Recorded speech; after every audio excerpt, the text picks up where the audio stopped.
kanang mahimong rayna pinili gid na sa hari.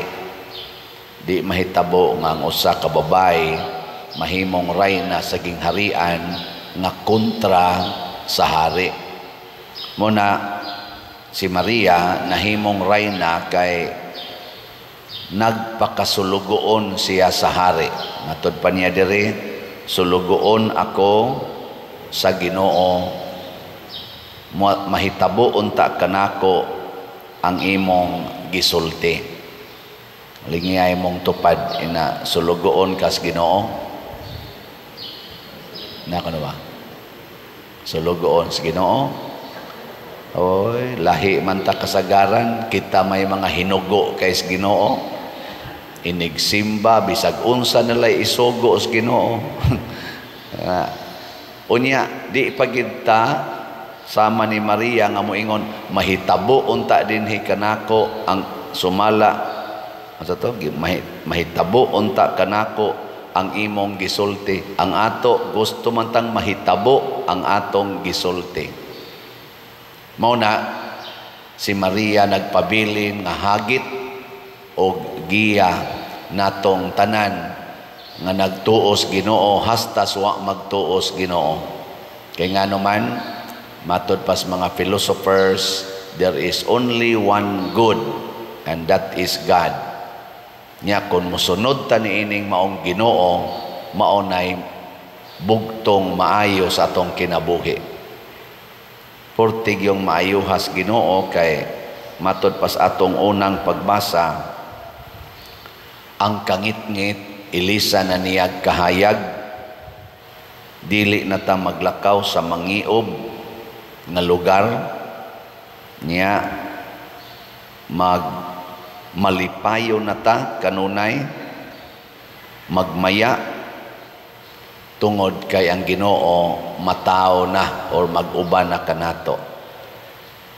Mao na nga ang panagna sa unang pagbasa nga gitawag og matao ang Dios, nga gitawag og maalamong magtatambag, Dios nga gamhanan, walay katapusang amahan, prinsipe sa pakigdait.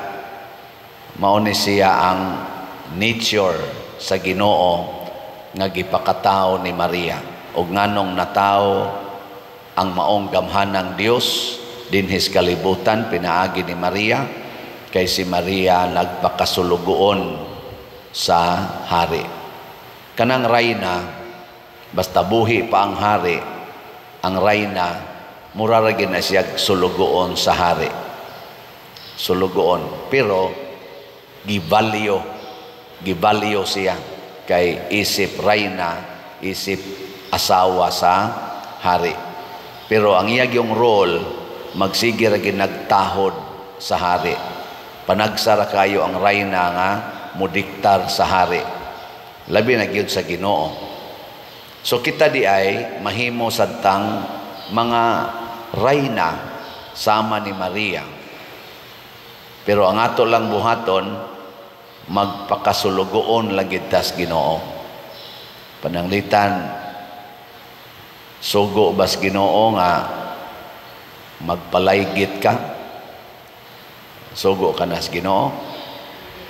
Og ngano mang nagpalaygit man or nagpills man ang usa ka babae or usa ka asawa, hadlok siya og hadlok na siyang mupakatao og bata. Nya kana ra bang bata nga ipakatao, mao ra ba na ang promise of God? Mao na siya ang paglaom nga misidlak daw adlaw. Kana bang kada bata nga matao dunay promise ang Ginoo, dunay paglaom nga gipakatao ang Ginoo. Unya kay kita kusog man kay modiktar sa Ginoo sa atong gusto, usahay ang paglaom, ang kahayag, ang saad sa Ginoo nga maghatag og kaayuhan atong patyon, atong pakgangon, alihan. Pinaagi aning ato mga artificial contraceptives, ligation o abortion. Mao nay atong isagang ug unsa man na sila mga buhat sa yawa. Mao na mubalik na sa tangadtos kangit-ngit. Ngilingay mong tupad na din ata magpalaygit ha. Sa unsa mo ba sa laygito na ako nga hapit naman kong matay. Dili ba kanang muupos na taana kanang mga abortion, artificial contraceptives, muupos taana kitang nagtuos Ginoo kay atong patyon ang mataw nga paglaom sa kalibutan.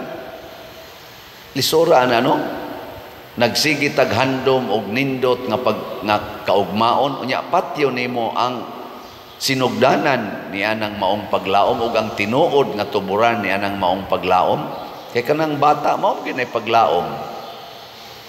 Pero kaning mga dagko na, kanang imong tupad, awa na di na paglaom. Labi na mga tiwasunon, awa na, di na paglaom. Nana na sila sa kahaponon. Hapit na musahop. Ang paglaom, kanang inigsidlak yung kabuntagon, mao na siya paglaom. Kana ba yung mibanag-banag, mabuta na ka ng Legion of Mary, na anay word diha nga kinsa kining nagaanhi nga daw kaadlaw nagabanag-banag, masiga murag adlaw, kalisangan maingog kasundaluhang, hinanay alang sa gubat. Unsa man na siya, banag-banag, bagong sidlak. Niya kaning nisawop na, nalisod na kanig naog sa hagdanan. Niya mao pagi maghadlok-hadlok nga ay mo panganak og daghan. Uy sus, unsaon lang na ninyo pagbuhi ng inyong mga anak daghan. Uy, ikaw di mo buhi, tiwasono naman ka. Di ba? Ang mubuhi ni ana mao ang Ginoo. Muna kada nato experience nga naay padong matao sama ni Maria, maglipay ta atong dahigon ang Ginoo. Dili kay masubo lo pila na ni ikalima na ni ikasiyam na ni mag-uol manon dahiga ang Ginoo. Salamat Lord, ikadusi na ni ana ba dahigon ang ngalan sa Ginoo. Anagon tanawa unsa itong tubag sa Salmo, unsa itong tubag, dahiga ang ngalan sa Ginoo hangtod sa kahangturan. Ayaw kabalaka kung mabuhi ba ng imong anak or mulampos ba nag-eskwela, di na maoy mo matter. Ang importante nga kanang matag bata nga mataos kalibutan ato untang matudluan nga magsigig sunod sa kabubuton sa Ginoo ug magdaig sa Ginoo. Wa na nay kinahanglan nga imo pa nang pakanon, imo pa nang himuong dato, imo pa nang paeskwelahon, imo pa nang paggraduaton og college, summa cum laude, papasaron pa na nimog mga board exams, himuon pa nang doctors of various fields sa education or sa simbahan. Di na kinahanglan. It doesn't matter anymore. Ang importante matag bata, matag tao sama ni Maria mahimo untang sulugoon sa Ginoo aron mawa na ning gubat, mawa na ning sigi og pinatyanay, mawa na ning siging korupsyon. Gubot kaayo ngatong nasod, gubot ang unit team sa una karon unsa naman competing teams angry teams, bullying teams. Mo na karon. Ngano man kay dili man magpakasulugoon sa Ginoo.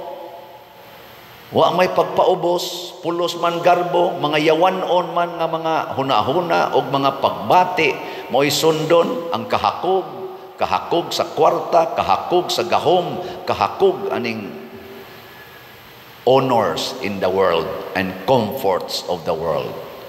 Mao na naglisod kayo. Lingay mong tupad. Yung nasa inyong silingan, unit team pa mo.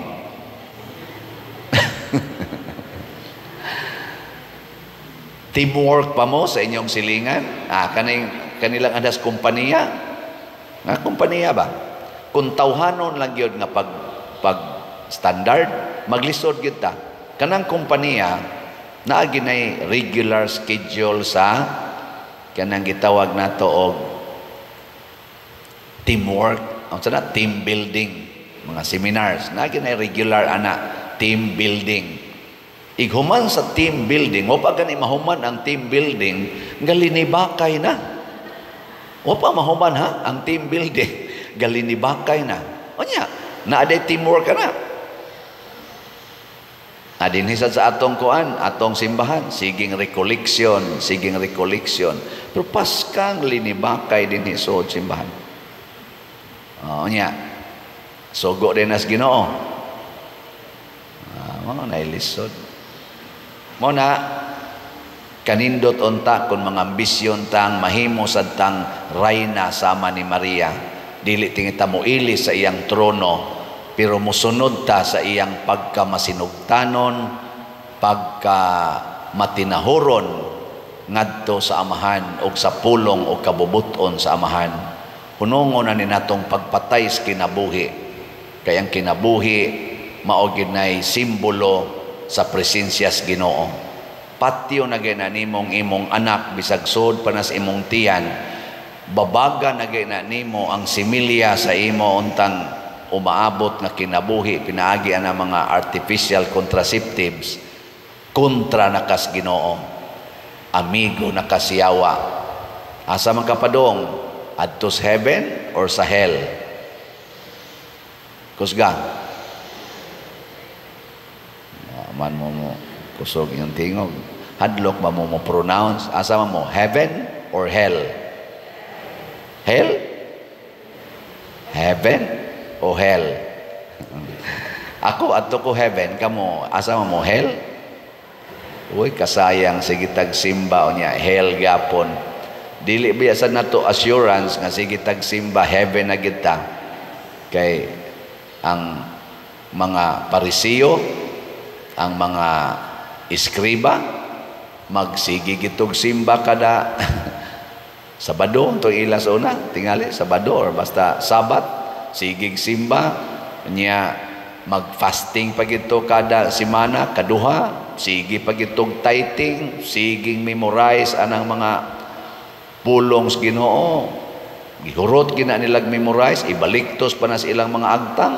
Pero ang gisultis Ginoo, ang gisulti ni Kristo, niingon gyapon si Kristo, dili mo makasod og langit kay mga tigpakaaron ingnon kamo.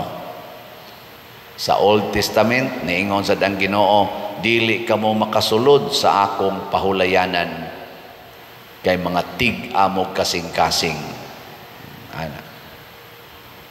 Katapusang lingi sa imong tupad. Ning na sugod karon magpakasulugoon ako nimo. Ingna. Na sugod karon magpakasulugoon ako nimo. Mo na nindot kayo.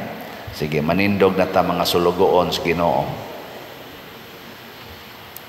Mga igsoon, ang Dios nagdapit kanato sa kumbira sa kinabuhing dayon didto sa iyang gingharian uban ni Maria